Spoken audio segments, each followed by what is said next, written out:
Today I want to talk about my thoughts on Wonder Boy: The Dragon's Trap on Nintendo Switch. The current build of this game is version 1.03e. The edition that I have is the regular retail edition. Inside a box it comes with the game itself, a reversible cover, a Wonder Boy keyring, a sound sampler CD with 12 songs, and an instruction booklet in colour. It's been a while since the game was launched and I wanted to have a chat about it and see what works, what doesn't, and if there are any issues or any requests. But before I get into that, hello everyone, welcome to the QuesterMage Mage's Quest to talk about games. If you're one of the 100 plus subscribers on the channel so far, thank you very much. It's literally the only way this channel can grow. If you like our content, please click that like button and subscribe to the channel. The studios involved in making this game are Lizard Cube, Head Up Games, .mu, and Nicalis. The game is a remake of Wonder Boy 3: The Dragon's Trap for the Sega Master System. It is a 2D platforming game with a twist. The main character Wonder Boy or Wonder Girl turn into various animals during their adventures. You will adventure through the village, wells, deserts, forests, dungeons, and more. Each transformation brings with it changes to the gameplay. For example, the lizard will blow a fire projectile while standing or crouching. The mouse will auto-defend against fire projectiles with a shield, use a sword to attack, and has the ability to hug onto walls and ceilings, which opens up new areas. These are just two of the animals you can turn into during the game. In the 1.03 update, we now have video capture that has been enabled and the retro inventory option, which can also be toggled to on in the menu.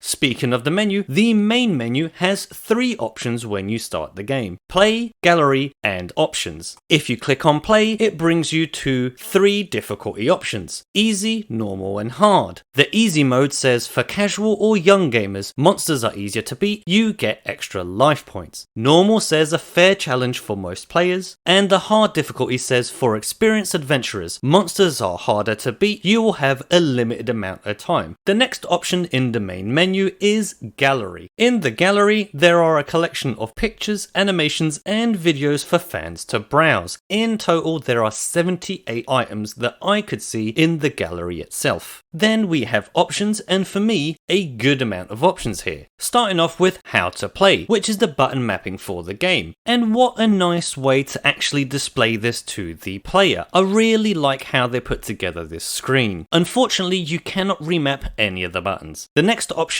is retro, and this is my favourite option in the whole game. You can effectively play the original Sega Master System game. You can change the look, the music, sound effects, and inventory to be like the original. You can also mix and match some of these toggles. If you want to play with the new look and the old soundtrack or sound effects, you can. To toggle the retro inventory, you must make sure that the retro visuals are toggled to on. There is also an advanced setting here. This will allow you to apply scan lines from 0 to 100%. Toggle a retro monitor effect or CRT effect, which I think looks pretty good, and toggle the original sound chip effects. To access this, you'll have to toggle retro music or sound effects to on.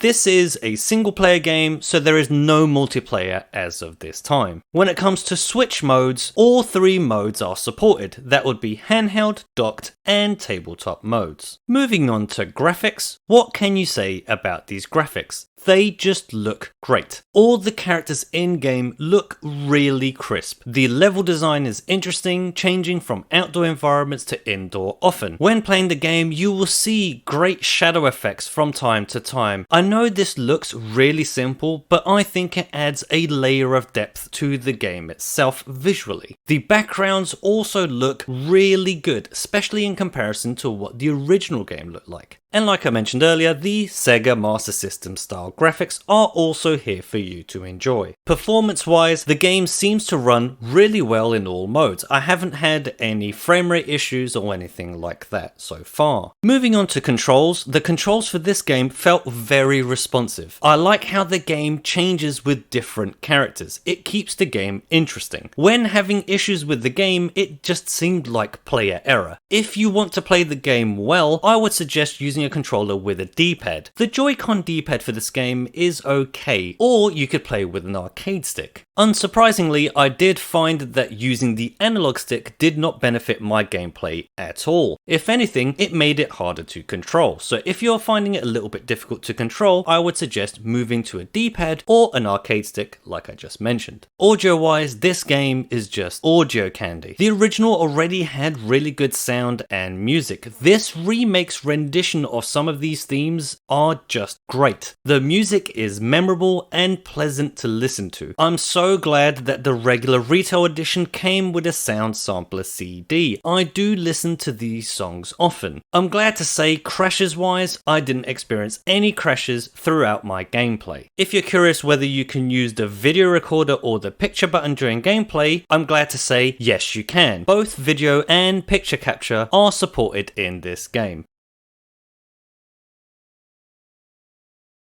Now moving on to requests. I thought about this for a while and I can't actually think of any requests for this game. The game as it is really fun to play, and the regular retail edition came with collectibles, so 2 thumbs up to the studios involved in making the game and putting together the retail edition. Now, am I still playing this game often? Well, I play it from time to time. Lastly, this is one of those games I think you will see in your collection many times and not play it. But when you do eventually play it again, you will think, why didn't I just keep playing this? I can't say enough how impressive this game is to me. They took a great retro game and managed to make it even better. Obviously, that is subjective, but for me, I think this one is superior to the original. When you lose, you will restart in the village, but you'll be able to keep all equipment, weapons, and keys, which is a really nice addition. To summarize, good gameplay, music, controls, mixed in with a lot of care. This is the type of game that is simple to play and just makes you smile. So what do you think of Wonder Boy the Dragon's Trap on Nintendo Switch at retail? Do you like it? Do you dislike it? How would you change it? Please leave your impression down